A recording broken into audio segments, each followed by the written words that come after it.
सभी को press the Lord. जय मसीह के भाई और बहनों, आइए हम लोग आज देखेंगे परमेश्वर की जीवित वचन। आज हम देखेंगे मत्ती रचित सुसमाचार अध्याय 1 से आगे देखते जाएंगे। देखिए यहाँ पर लिखा गया है कि अब्राहम की संतान, दाऊद की संतान, यीशु मसीह की वंशावली। अब्राहम से इसहाक उत्पन्न हुआ, इसहाक से याकूब और उत्पन्न हुआ, याकूब से यहूदा और उसके भाई उत्पन्न हुए, यहूदा और तामार से फरिस हुए जो जेरह उत्पन्न हुए, फरिस से हिमस्रोन उत्पन्न हुआ और हिमस्रोन से एराम उत्पन्न हुआ। तो देखिए यहाँ पर जब हम मत्ती रचित सुसमाचार अध्याय 1 को देखते हैं तो एक से हम देखेंगे, मत्ती रचित सुसमाचार अध्याय 1 का 1 से जब हम देखेंगे और 1 से हम लोग जब 17 पद तक देखेंगे तो इतना पद तक इस विषय में लिखा गया है कि किसके बाद कौन उत्पन्न हुआ। तो अभी देखिए अब्राहम से इसहाक, इसहाक से याकूब पुल के जब हम देखे थे और ये अब्राहम की संतान, दाऊद की संतान, यीशु मसीह का वंशावली के बारे में लिखा गया है। अब्राहम से इसहाक उत्पन्न हुआ और इसहाक से याकूब और याकूब से यहूदा और उसके भाई उत्पन्न हुए बोल के यहाँ पर लिखा गया है।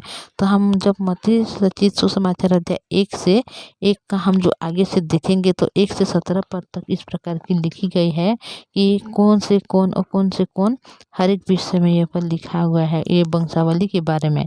तब ये देखिए कि इस प्रकार लिखा है 17 में कि इस प्रकार अब्राहम से दाऊद तक 14 पीढ़ी हुई और दाऊद से बेबीलोन के बंदी होकर पहुँचाने जाने की 14 पीढ़ी होकर बेबीलोन के पहुँचाए जाने के समय से मसीह तक 14 पीढ़ी हुई। तो अब्राहम से जब जन्म हुआ और जब मसीह तक आया तो उतना दिन से मतलब 14 पीढ़ी हो गया बोल के यहाँ पर लिखा हुआ है। तो हम जब 18 से देखेंगे अभी कि यीशु का जन्म किस प्रकार हुआ। यहाँ पर लिखा गया यीशु मसीह का जन्म इस प्रकार से हुआ कि जब उसकी माता मरियम की मंगनी यूसुफ के साथ हो गई तो उसके इकट्ठे होने से पहले ही वह पवित्र आत्मा की ओर से गर्भवती पाई गई। अतः उसके पति यूसुफ ने जो धर्मी था और उसके बदनाम करना नहीं चाहता था, उसे चुपके से त्याग देने का विचार किया। जब वह उन बातों की सोच ही रहा था तो प्रभु का स्वर्गदूत उसे स्वप्न में दिखाई देकर कहने लगा, हे यूसुफ, दाऊद की संतान, तू अपने पत्नी मरियम को अपने यहाँ ले आने से मत डर, क्योंकि जो उसके गर्भ में है वह पवित्र आत्मा की ओर से है। तो इस वचन को जब हम पढ़ते हैं, देखते हैं भाई और बहनों, ये सुसमाचार है। हम जो मनुष्य परमेश्वर को जानते हैं और यीशु को जब ग्रहण करते हैं तो हम सुसमाचार को सुनते ही ग्रहण करते हैं, यीशु को हम लोग जानते हैं। तो ये यीशु मसीह के जन्म किस प्रकार हुआ ये विषय में यहाँ पर लिखी गई है कि जब मरियम माता ने गर्भवती हुई और उस बात को जब पता चला उनकी जो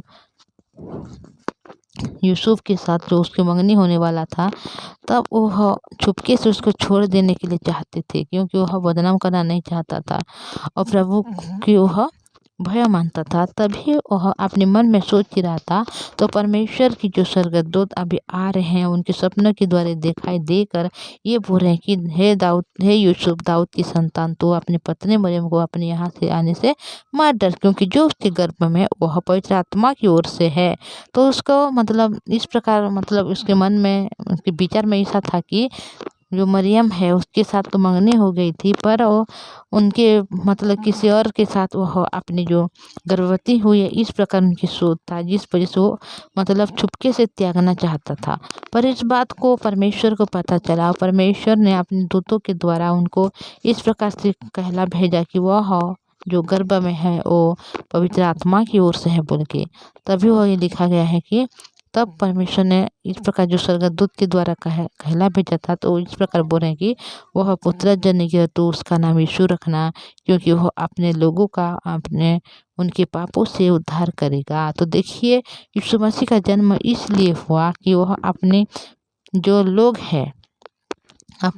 हैं उन लोगों के पापों का उद्धार करने के लिए यीशु मसीह का जन्म होगा बोल के यहाँ पर स्पष्ट रूप में लिखा गया है। भाई और बहनों, हम सोचते हैं कि यीशु मसीह का जन्म क्यों हुआ, हमें मतलब बहुत सारे जो धन देने के लिए है, या हमें हर एक खाली मतलब सिर्फ चंगाई देने के लिए है, या हमें हमेशा खुश रखने के लिए है, हमें हमेशा हर एक दुख से निकालने के लिए है। हाँ भाई, और ये सब कुछ है, पर उनके मतलब जो सचमुच में परमेश्वर के पुत्र यीशु मसीह इसलिए जन्म हुआ कि वह अपने लोगों को उनके पापों से उद्धार करेगा। यहाँ पर स्पष्ट रूप में लिखा गया है कि यीशु मसीह का जन्म इसीलिए हुआ है कि वह हर एक लोगों के अपने लोग मतलब जो यीशु के मसीह के लोग हैं इस दुनिया में, हर एक लोगों के पापों का उनके पापों से उद्धार करने के लिए यीशु मसीह का जन्म हुआ है। यह सब इसलिए हुआ है कि जो वचन प्रभु ने भविष्यवक्ता के द्वारा कहा था वह पूरा हो। देखो, एक कुंवारी गर्भवती होगी और एक पुत्र जनेगी और उसका नाम इमानुएल रखना, जिसका अर्थ ये है कि परमेश्वर हमारे साथ। तो देखिए भाई और बहनों, यीशु मसीह का जन्म इसलिए हुआ कि वह अपने लोगों का सारे पापों से उनका उद्धार करेंगे। और ये इसलिए मतलब इस बात को लिखी गई है कि वह पहले से ही भविष्यवाणी की गई थी कि एक कुंवारी के गर्भ में मतलब एक कुंवारी गर्भवती होगी और एक पुत्र को जनेगी, जिसका नाम इमानुएल रखना। इमानुएल का अर्थ यहाँ पर बताया गया है कि परमेश्वर हमारे साथ है। तो भाई और बहनों, हम अगर अकेले भी हैं, हमारे पास कोई नहीं, हमारे परिवार के कोई लोग हमारे साथ नहीं, हमारे जो आसपास में कोई हमारे साथ नहीं, तो आप कभी भी चिंता न करें, क्योंकि परमेश्वर हमारे साथ है। हमेशा परमेश्वर ही हमारे साथ रहते हैं।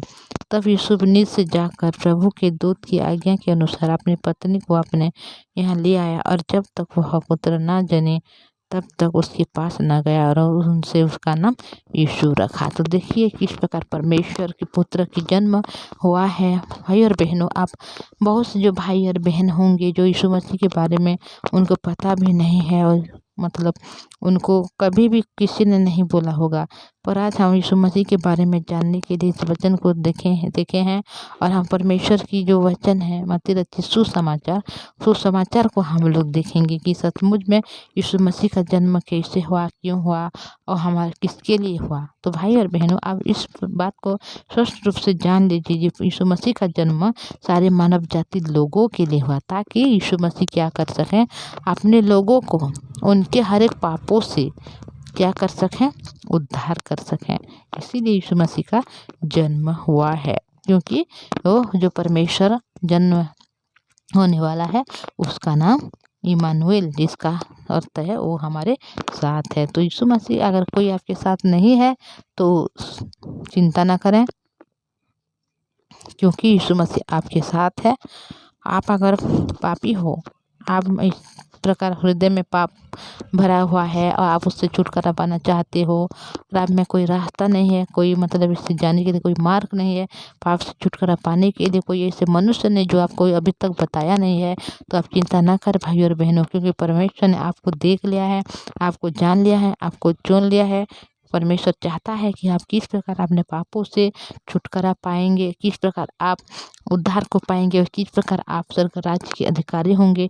इसी वजह से आज हम लोग इस सुसमाचार को पढ़े हैं और परमेश्वर के पुत्र प्रभु यीशु मसीह के बारे में हम लोग जाने हैं। आज सिर्फ आप इतना जान लीजिएगा कि आपको हृदय में जितना भी पाप है, हर एक पापों के उद्धार करने के लिए यीशु मसीह का जन्म हो गया है। तो भाई और बहनों, इस बात को आप केवल रिसीव कीजिए कि यीशु मसीह का जन्म इसलिए हुआ है कि वह हमारे पापों के हमसे छुटकारा देंगे, और जितने भी लोग हैं हर एक लोगों को क्या करेंगे, उद्धार करेंगे, ताकि हम स्वर्ग राज्य की वारिस हो जाएं। तो भाई और बहनों, मैं आज इतना बोलना चाहती हूँ। आगे हम लोग हर एक बातों को देखेंगे और जानेंगे। आज हम यीशु मसीह के बारे में जाने हैं, धीरे धीरे करके हम जानेंगे कि किस प्रकार परमेश्वर का पुत्र यीशु मसीह हमारे पापों से हमें छुटकारा दिया, किस प्रकार यीशु का जन्म हुआ, यीशु मसीह दुनिया में आके क्या क्या किया, हर एक बात को देखेंगे, हर एक बात को हम लोग जानेंगे। तो इतना बोलूँगी भाई और बहनों। सिर्फ मैं आपको रिक्वेस्ट करना चाहूँगी, अगर आप इस चैनल से नए में आए हैं तो इस चैनल को सब्सक्राइब कीजिए, लाइक और शेयर कीजिएगा। तो आइए हम लोग प्रार्थना में जाएंगे। धन्यवाद पवित्र परमेश्वर पिताजी, धन्यवाद करती हूँ आपकी करुणा दया है कि आज पिता परमेश्वर आज हमने सुसमाचार को देखा कि यीशु मसीह का जन्म किस प्रकार हुआ। इस बारे में हम लोग आज पिता परमेश्वर सुन रहे हैं, जान रहे हैं।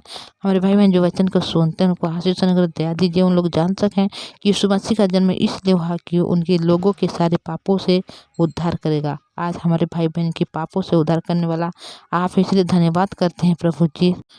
इस बात को आपने पिता परमेश्वर बताया है और आपके वचन के जो हम पढ़े भी हैं पिता परमेश्वर, और उनको सुने भी हैं और देखे भी हैं। इसलिए धन्यवाद करते हैं। हमारे भाई बहन जो वचन को सुनते हैं उनको आशीष दीजिए, ताकि उन लोग इस वचन को समझने वाले बने, उनके हृदय में रखते हुए केवल ग्रहण करने वाले बने। हर एक आशीष अनुग्रह को पाएँ। अपने पापों से किस प्रकार छुटकारा पा सकते हैं, कैसे अपने पापों से उद्धार पा सकते हैं, हर एक बारे में उन लोग जान सकें प्रभु जी। आपने हर एक प्रार्थना सुना है, इसलिए धन्यवाद करते हुए ये दुआ प्रभु यीशु मसीह के नाम से मांगते हैं, आमीन। सभी को प्रेज द लॉर्ड, जय मसीह की। Thank you.